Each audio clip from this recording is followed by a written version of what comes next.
Hello everyone. आज शनिवार आहे. एकदम सिंपल लंच आज बनवणार आहे.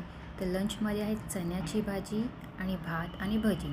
तर भाजीसाठी मी ते कांदा आणि टॉमॅटो हा परतवला आहे.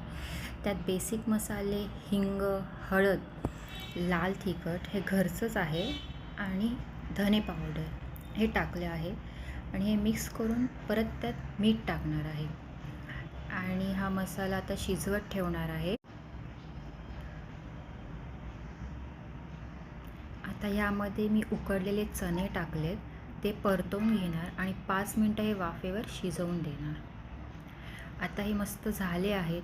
आता ह्यामध्ये उकडलेल्या चण्याचं पाणी मी टाकत आहे आणि हे थोडंसं गरम केलं मी आणि हा गोडा मसाला टाकत आहे.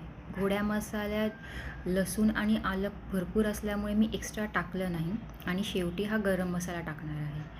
आणि आता ही भाजी झाकण ठेवून मी मस्त वाफेवर 10-15 मिनटं शिजवून देणार आहे आणि आपली भाजी रेडी. त्यात कोथिंबीर टाकून गार्निश करणार आहे.